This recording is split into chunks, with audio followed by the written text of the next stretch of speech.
നമസ്കാരം, ഞാൻ ഡോക്ടർ രഞ്ജു. ഇന്ന് സംസാരിക്കാൻ പോകുന്നത് വെരിക്കോസ് വെയിനെ കുറിച്ചാണ്. വളരെ കോമൺ ആയിട്ട് കാണുന്ന ഒരു രോഗമാണ് വെരിക്കോസിറ്റി. സാധാരണ നമ്മളുടെ ശരീരത്തിൽ എവിടെ വേണമെങ്കിലും വെരിക്കോസിറ്റി കാണാവുന്നതാണ്. എങ്കിലും വിശേഷിച്ചും കാലുകളിലാണ് ഇത് വളരെയേറെ ബുദ്ധിമുട്ടുണ്ടാക്കുന്നത്. എന്താണ് വെരിക്കോസിറ്റി? നമ്മുടെ ശരീരത്തിൽ ശുദ്ധരക്തം വഹിക്കുന്നതും അശുദ്ധരക്തം വഹിക്കുന്നതുമായുള്ള ധാരാളം രക്തക്കുഴലുകളുണ്ട്. അവയിൽ അശുദ്ധരക്തം വഹിക്കുന്ന രക്തക്കുഴലുകളാണ് വെയിൻ എന്ന് പറയുന്നത്. ഈ വെയിനുകളിൽ രക്തം വേണ്ടത്ര രീതിയിൽ പമ്പ് ചെയ്യാതിരിക്കുന്നത് കൊണ്ടാണ് വെരിക്കോസിറ്റി ഉണ്ടാകുന്നത്. ഈ വെയിനുകളിൽ എന്തുകൊണ്ടാണ് ബ്ലഡ് പമ്പ് ചെയ്യാത്തത്? നമ്മുടെ കാലുകളിൽ മസിലുകൾ വീക്കാവുന്നതിനോടൊപ്പം കാലുകളിലെ ഞരമ്പുകളും വീക്കാവും. ഈ ഞരമ്പുകൾക്കുള്ളിൽ വാൽവുകളുണ്ട്. ഈ വാൽവുകളുടെ പ്രവർത്തനം തകരാറിലാവുമ്പോഴാണ് വെരിക്കോസിറ്റി ഉണ്ടാകുന്നത്. എന്തൊക്കെയാണ് വെരിക്കോസിറ്റിയുടെ ലക്ഷണങ്ങളെന്ന് നോക്കാം. കാലുകളിൽ അസാമാന്യമായ രീതിയിൽ കട്ടികഴുപ്പ് അനുഭവപ്പെടുന്നതിനോടൊപ്പം അതിശക്തമായ വേദനയും ഉണ്ടാകും. കാൽപാദങ്ങളിൽ നീരുണ്ടാവുക, കാലിലെ പാദങ്ങളിലും കണ്ണങ്കാലിലും സ്കിന്ന് ഡാർക്ക് കളറാവുക, അതിനോടൊപ്പം തന്നെ സ്കിന്നിൻ്റെ കട്ടി കൂടുക, ചൊറിച്ചിൽ അനുഭവപ്പെടുക, ഇതുവയെല്ലാം വെരിക്കോസിറ്റിയുടെ ലക്ഷണങ്ങളാണ്. മറ്റൊരു പ്രധാന കോംപ്ലിക്കേഷൻ വെരിക്കോസിറ്റിയുടെ ഉണ്ടാകുന്നത് വ്രണങ്ങളായിട്ടാണ്. ഉണങ്ങാത്ത വ്രണങ്ങളാണ് കൂടുതലായിട്ടും വെരിക്കോസിറ്റിയിൽ കണ്ടുവരുന്നത്. വളരെ പാടാണ് വെരിക്കോസിറ്റിയിലെ വ്രണങ്ങളെ ഹീൽ ചെയ്യാൻ. വെരിക്കോസിറ്റിയുടെ കാരണങ്ങൾ എന്തൊക്കെയാണെന്ന് നോക്കാം. ആദ്യമായിട്ട് ഏജ് റിലേറ്റഡ് ആയിട്ട് വെരിക്കോസിറ്റി ഉണ്ടാകാം. പ്രായം കൂടുന്തോറും നമ്മുടെ ശരീരത്തിൽ മസിലുകളൊക്കെ വീക്കാവും. അതിനോടനുബന്ധിച്ച് വെരിക്കോസിറ്റി ഉണ്ടാകാവുന്നതാണ്. സ്ത്രീകളിൽ കുറച്ചും കൂടെ ഹോർമോണൽ ചേഞ്ചസ് കൂടുതലായിട്ട് ഉണ്ടാകുന്നത് കൊണ്ട് അവരുടെ പ്രഗ്നൻസി ടൈമിലും അതുപോലെ തന്നെ മെനാപ്പോസ് ടൈമിലൊക്കെ ഹോർമോണൽ ചേഞ്ചസ് ധാരാളമായിട്ട് ഉണ്ടാകുന്നത് കൊണ്ട് സ്ത്രീകളിൽ കുറച്ചും കൂടെ കൂടുതൽ വെരിക്കോസിറ്റി കണ്ടുവരുന്നുണ്ട്. ലോങ് സ്റ്റാൻഡിങ് ആയിട്ട് നിന്ന് ജോലി ചെയ്യുന്ന ആളുകളിൽ, ഒരു എക്യുപ്പേഷണൽ റിലേറ്റഡ് ആയിട്ട് എന്തെങ്കിലും ടെക്സ്റ്റൈൽസിലൊക്കെ ഒരുപാട് നിൽക്കുന്ന ജോലി ചെയ്യുന്നവർക്കും അങ്ങനെ കുറേ നേരം നിന്ന് ജോലി ചെയ്യുന്ന ആളുകളിൽ വെരിക്കോസിറ്റി കൂടുതലായിട്ടും കണ്ടുവരുന്നുണ്ട്. ഒബേസിറ്റി വലിയൊരു ഫാക്ടറാണ്.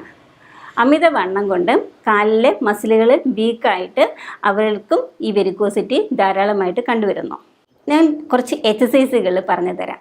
അത് നിങ്ങളുടെ ജോലിക്കിടയിൽ ശീലിക്കുകയാണെങ്കിൽ ഒരു പരിധിവരെ വെരിക്കോസിറ്റിയിൽ നിന്ന് രക്ഷ നേടാവുന്നതാണ്. ആദ്യത്തെ എക്സസൈസ്, നിങ്ങൾ കുറേ നേരം ജോലി ചെയ്യുന്നതിൻ്റെ ഇടയ്ക്ക് നിൽക്കുന്ന നിൽപ്പിൽ തന്നെ കാലുകളുടെ മുട്ടുകൾ മടക്കാവുന്നതാണ്. ഓരോ കാലിൻ്റെയും മുട്ടുകൾ മടക്കാവുന്നതാണ്. ഒരു 10 സെക്കൻഡ് കാല് മുട്ട് മടക്കി തന്നെ നിൽക്കുക. അതിനുശേഷം കാല് നിവർത്തി വെച്ച് മറ്റേ കാല് ഇതുപോലെ തന്നെ മുട്ടുമടക്കി പിടിക്കുക. ഇങ്ങനെ ഒരു 3 പ്രാവശ്യം ഓരോ കാലും മുട്ടുമടക്കി ശീലിക്കാവുന്നതാണ്. മറ്റൊരു എക്സസൈസ് പറഞ്ഞു തരുന്നത്, കാലിൻ്റെ ഉപ്പൂറ്റി കാലുകൾ ചേർത്ത് വെച്ചതിന് ശേഷം കാലിൻ്റെ ഉപ്പൂറ്റി പതുക്കെ മുകളിലേക്ക് ഉയർത്താവുന്നതാണ്. അപ്പോൾ കാലിൻ്റെ വിരലുകളിൽ ഊന്നിയായിരിക്കും നമ്മുടെ ശരീരം നിൽക്കുന്നത്. അപ്പോൾ നമ്മുടെ ബാക്കിലെ മസിലുകൾക്ക് കുറച്ചൊരു സ്ട്രെച്ചിങ് കിട്ടും. നിങ്ങളൊന്ന് ചെയ്ത് നോക്കിയാൽ നിങ്ങൾക്ക് അറിയാൻ പറ്റും. നമുക്കൊരു ബാക്ക് മസിൽസിന് കുറച്ചും കൂടി സ്ട്രെച്ചിങ് ഫീൽ ചെയ്യും. അപ്പോൾ അങ്ങനെ കാലിൻ്റെ ഉപ്പൂറ്റി ഉയർത്തിയിട്ട് കാലിൻ്റെ വിരലുകളിൽ ഊന്നിയിട്ട് ഒരു 5 സെക്കൻഡ് 10 സെക്കൻഡെങ്കിലും നിൽക്കുക. ഇത് ഇടയ്ക്കിടയ്ക്ക് ചെയ്യാവുന്നതാണ്. നിങ്ങളുടെ ജോലിയുടെ ഇടയിൽ നിങ്ങൾക്ക് ശീലിക്കാവുന്ന എക്സസൈസുകളാണ്. ഇവ കൂടാതെ നിങ്ങൾ വീട്ടിൽ വൈകുന്നേരം ചെല്ലുമ്പോൾ നിങ്ങൾ കട്ടിലിൽ നിവർന്ന് കിടക്കുന്ന സമയത്ത് 2 കൈകളും മുകളിലോട്ട് ഉയർത്തുക. എന്നിട്ട് മുട്ട് മടക്കാതെ കാലിൻ്റെ ഇടത്തെ കാല് പതുക്കെ മുകളിലോട്ട് ഉയർത്തുക. നിങ്ങൾക്ക് പറ്റുന്ന അത്രയും ടൈം മതി, പറ്റുന്ന അത്ര സ്പേസിൽ ഉയർത്തിയാൽ മതി. ഒരു സ്ട്രെയിൻ ഇല്ലാതെ, ഒരു സ്ട്രെസ്സ് ഫീൽ ചെയ്യാതെ, ഒരു പെയിൻ ഫീൽ ചെയ്യാതെ വേണം ചെയ്യാൻ. റിലാക്സ്ഡ് ആയിട്ട് വേണം ചെയ്യാൻ. കുറച്ച് നേരം ഹോൾഡ് ചെയ്ത് വെക്കുക. ഹോൾഡ് ചെയ്തതിന് ശേഷം നിങ്ങൾക്ക് ഒരു സ്ട്രെയിൻ ഫീൽ ചെയ്യുമ്പോൾ പതുക്കെ കാലുകൾ താഴ്ത്തി വെക്കുക. എന്നിട്ട് വലത്തെ കാല് ഇതുപോലെ റിപ്പീറ്റ് ചെയ്യുക. മുട്ട് മടക്കാതെ വേണം ചെയ്യാൻ. നിങ്ങൾക്ക് എത്ര ടൈം ഹോൾഡ് ചെയ്യാമോ അത്രയും ടൈം ഹോൾഡ് ചെയ്യുക. ഒരു സ്ട്രെയിൻ ഫീൽ ചെയ്യുമ്പോൾ കാലുകൾ നിലത്ത് വെക്കുക. ഇങ്ങനെ മലർന്ന് കിടന്നിട്ടും ചരിഞ്ഞ് കിടന്നിട്ട് ഒരു കാലിൻ്റെ മുകളിൽ മറ്റൊരു കാല് വെക്കുക. എന്നിട്ട് മുകളിലുള്ള കാല് പതുക്കെ മുകളിലോട്ട് ഉയർത്തുക, മുട്ട് മടക്കാതെ. ഇതുപോലെ തന്നെ കമിഴ്ന്ന് കിടന്നിട്ടും മുട്ട് മടക്കാതെ കാലുകൾ ഉയർത്താവുന്നതാണ്. കിടക്കുമ്പോൾ പരമാവധി കാലുകൾ തലയാണ ഉപയോഗിച്ച് പൊക്കി ഉയർത്തി വെച്ചതിന് ശേഷം കിടക്കുക. പിന്നെ എല്ലാ ദിവസവും നിങ്ങൾ വൈകുന്നേരം കിടക്കുന്നതിന് മുന്നേ ക്ഷീരബല 101 ആവർത്തി ഒരു തൈലം എല്ലാ മാർക്കറ്റിലും അവൈലബിൾ ആണ്, എല്ലാ കടകളിലും ഉണ്ട്. അപ്പോൾ നിങ്ങൾ അത് ശീലമാക്കാവുന്ന ഒന്നാണ്. കുറച്ച് നമുക്ക് സർക്കുലേഷൻസ് ഒന്ന് കൂട്ടാൻ വേണ്ടി അത് ഒരു 5 തുള്ളി അല്ലെ ഒരു 10 തുള്ളി ഒരു കാലിൽ തേച്ചതിന് ശേഷം കാലിൻ്റെ പാദത്തിൽ നിന്ന് മുകളിലേക്ക് തിരുമ്മി കൊടുക്കുക. അത് ചെറിയൊരു മസാജിങ് എഫക്റ്റ് കൊടുത്തിട്ട് വേണം തിരുമാൻ, ചെറിയൊരു പ്രഷർ കൊടുത്തിട്ട് വേണം തിരുമാൻ. ഇങ്ങനെ കിടക്കുന്നതിന് മുമ്പ് എല്ലാ ദിവസവും ശീലിച്ചാൽ നിങ്ങൾക്ക് തുടക്കത്തിലെ ആണെങ്കിൽ വെരിക്കോസ് വെയിന് വളരെ സിമ്പിളായിട്ട് തന്നെ നമുക്ക് മാനേജ് ചെയ്യാവുന്നതാണ്. അപ്പോൾ കാലിലേക്കുള്ള ഒരു മസിലിൻ്റെ വീക്ക്നെസ് ഒന്ന് കുറച്ച് കിട്ടാൻ വേണ്ടിയുള്ള ടെക്നിക്കുകളാണ് ഞാനിത് പറഞ്ഞു തന്നത്. ഇനി ഇതൊന്നുമല്ല, നിങ്ങൾക്ക് വെരിക്കോസിറ്റി ഒരു വലിയൊരു പ്രോബ്ലമായിട്ട് തന്നെ മാറി, നിങ്ങളുടെ കാലിൽ സിവിയർ ഇച്ചിങ് വന്നു, ഒരു സ്കിൻ ലേഷനായിട്ട് അത് മാറി എങ്കിൽ എന്താണ് നിങ്ങൾ അതിനൊരു പോംവഴി ചെയ്യുക എന്നൊന്ന് നോക്കാം. നമ്മുടെ കാലിൻ്റെ പാദത്തിൽ ബ്ലാക്കിഷ് ഡിസ്കളറേഷനിലായിരിക്കും വെരിക്കോസിറ്റി ഉണ്ടാകുന്നത്.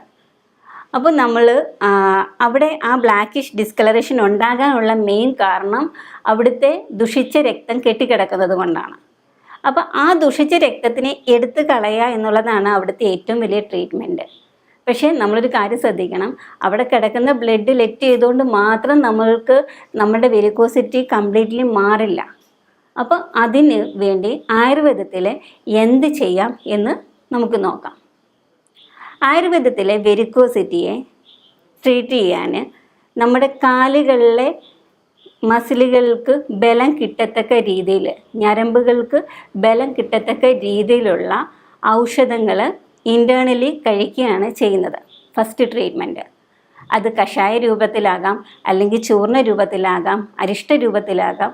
ഈ മരുന്നുകൾ ഉള്ളിലേക്ക് കഴിച്ചതിന് ശേഷം മെഡിക്കേറ്റഡ് ഓയിൽ അല്ലെങ്കിൽ മെഡിക്കേറ്റഡ് ഗീ നിങ്ങൾക്ക് ഉള്ളിലേക്ക് കഴിക്കാൻ ഡോക്ടർമാർ പ്രിസ്ക്രൈബ് ചെയ്യും.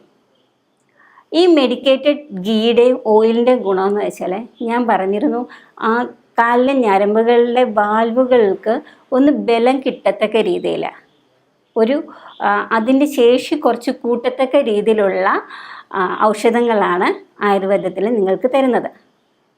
ഇനി അത് ചെയ്തതിനോടൊപ്പം തന്നെ നിങ്ങൾ കണ്ടിന്യൂസ് ആയിട്ട് റെഗുലറായിട്ട് എക്സസൈസും ചെയ്യണം. അതിനായിട്ട് നമ്മൾ യോഗാസനങ്ങളാണ് പ്രിസ്ക്രൈബ് ചെയ്യുന്നത്. ഈ ഇൻറ്റേർണലി മെഡിസിൻ കഴിക്കുന്നതിനോടൊപ്പം തന്നെ യോഗാസനങ്ങളാണ് കൂടുതലായിട്ടും ചെയ്യിപ്പിക്കുന്നത്. അതിൽ യോഗാസനങ്ങളിൽ പ്രിലിമിനറി ആയിട്ട് ചെയ്യുന്ന സ്ട്രെച്ചിങ് എക്സസൈസ് തുടങ്ങി സർവാംഗാസനം വരെയുള്ള നല്ല രീതിയിലുള്ള യോഗ പ്രാക്ടീസുകൾ ശീലിപ്പിക്കുന്നു.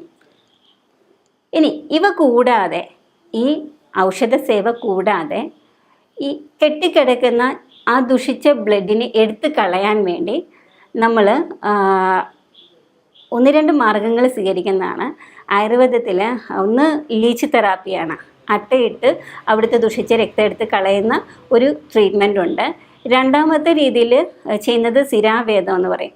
അത് ഒരു നീഡിൽ ഉപയോഗിച്ചിട്ട് ആ വെയിൻ കെട്ടിക്കിടക്കുന്ന വെയിനിൽ നിന്ന് ബ്ലഡ് ലെറ്റ് ചെയ്തെന്ന ഒരു മെത്തഡാണ് സിരാവേദം എന്ന് പറയുന്നത്. അപ്പോൾ അട്ടയിടുക എന്നുള്ള ട്രീറ്റ്മെൻറ്റ് ആ ഒരു പെരിഫറലി ഉണ്ടാകുന്ന ആ ഒരു ഇച്ചിങ്ങിനെയും ആ ഒരു നിങ്ങൾക്ക് ആ സ്കിൻ ഡിസീസ് ഫോർമേഷനായിട്ട് വന്നിരിക്കുന്ന ആ ഒരു കണ്ടീഷനിലെ പെട്ടെന്നൊന്ന് കുറയ്ക്കാൻ വേണ്ടി അട്ടയിടുന്നത് ഫലപ്രദമായിരിക്കും. ഈ വെയിൻ്റെ എൻലാർജ്മെൻറ്റ്, ആ വെയിൻ ചുരുണ്ട് പണഞ്ഞ് കിടക്കുന്നതെന്ന് പറഞ്ഞില്ലേ, അത് കുറയണമെങ്കിൽ നമ്മൾ കുറച്ചും കൂടെ സിരാവേദം തന്നെ ചെയ്യുന്നതാണ് എളുപ്പം. സിരാവേദം എന്ന് പറഞ്ഞാൽ വലിയൊരു ഓപ്പറേറ്റീവ് ട്രീറ്റ്മെൻ്റ് ഒന്നും അല്ല, വളരെ സിമ്പിളായിട്ട് നമ്മൾ ചെയ്യുന്ന ട്രീറ്റ്മെൻറ്റാണ്. നിങ്ങളൊരു ഹൈപ്പർ ടെൻസീവ് പേഷ്യൻ്റ് ആണോ, അല്ലെങ്കിൽ നിങ്ങൾ ഡയബറ്റിക് പേഷ്യൻ്റ് ആണോ, നിങ്ങളുടെ HB നോർമൽ ആണോ എന്നൊക്കെ നോക്കിയതിന് ശേഷം മാത്രമേ സിരാവേദം ചെയ്യുകയുള്ളൂ. സ്ഥിരാവേദം ചെയ്യുന്നതിന് ഉപയോഗിക്കുന്നത് ചെറിയൊരു നീഡിലാണ്. നിങ്ങൾ ഈ ഒരു മെഡിസിൻസ് എല്ലാം കഴിച്ച് കഴിഞ്ഞ് ഒരു 3 to 4 വീക്സ് കഴിയുമ്പം ഈ ഒരു നീഡിൽ ഉപയോഗിച്ചിട്ട് അവിടെ ആ ബ്ലഡ് ലെറ്റ് ചെയ്ത് കളയണം. നീഡിലൊന്ന് പ്രിക്ക് ചെയ്യുകയുള്ളൂ, വലിയ പെയിൻഫുള്ളായിട്ടുള്ള ഒരു ട്രീറ്റ്മെൻ്റ് ഒന്നും അല്ല. എന്നിട്ട് ആ ബ്ലഡിൽ വെയിനിൽ കെട്ടിക്കിടക്കുന്ന ദുഷിച്ച രക്തം നമ്മൾ റിമൂവ് ചെയ്ത് കളയാണ് ചെയ്യുന്നത്. ഇത് ഒറ്റ ദിവസം കൊണ്ട് നിങ്ങൾക്ക് നിങ്ങളുടെ ശരീരത്തിലെ മൊത്തം ബ്ലഡും ലെറ്റ് ചെയ്ത് മൊത്തം ദുഷിച്ച് കിടക്കുന്ന കാലി ദുഷിച്ച് കിടക്കുന്ന മുഴുവൻ ബ്ലഡും എടുത്ത് കളയാന്നല്ല ഉദ്ദേശിക്കുന്നത്. ഒരു 2 to 3 വീക്സ് കൂടുമ്പം ഒരു ദിവസം ചെയ്യും. ഫസ്റ്റ് ഒരു മെഡിസിൻ കഴിച്ചു, ഒന്ന് ചെയ്തു, അത് കഴിഞ്ഞൊരു 2 വീക്സ് വീണ്ടും നിങ്ങൾ മെഡിസിൻ കഴിക്കണം, അല്ലെങ്കിൽ ഒരു 3 വീക്സ് കഴിക്കണം. ഇതിനിടയ്ക്ക് നിങ്ങളുടെ HB മോണിറ്റർ ചെയ്യും, നിങ്ങളുടെ BP മോണിറ്റർ ചെയ്യും. എല്ലാം നോർമൽ ആയിരിക്കുന്ന ഒരു കണ്ടീഷനിൽ മാത്രമാണ് അടുത്ത ബ്ലഡ് ലെറ്റ് ചെയ്യുന്നത്. ഇത് വളരെ ഫലപ്രദമായ ഒരു ചികിത്സയാണ് ആയുർവേദത്തിൽ. സ്വയം ചികിത്സിക്കാൻ നിൽക്കാതെ ഞാൻ എക്സസൈസൊക്കെ പറഞ്ഞു തന്നത് നിങ്ങൾക്ക് ഒരു അൾസർ ഫോർമേഷനിലേക്ക് വരാതിരിക്കാൻ വേണ്ടി നിങ്ങളെ ഒന്ന് ഹെൽപ്പ് ചെയ്യാൻ വേണ്ടി മാത്രമാണ്. പക്ഷെ അത് മാത്രം ചെയ്തുകൊണ്ട് ആ ഒരു 2-3 എക്സസൈസ് ചെയ്തുകൊണ്ട് മാത്രം നിങ്ങളുടെ വെരിക്കോസിറ്റി മാറുകയില്ല. അതിന് ഇൻറ്റേർണലി ആൻഡ് എക്സ്റ്റേർണലി നമ്മൾ ട്രീറ്റ്മെൻറ്റ് ചെയ്തിരിക്കണം. പരമാവധി നിങ്ങൾ ആയുർവേദ ചികിത്സ പ്രയോജനപ്പെടുത്തേണ്ടതാണ്.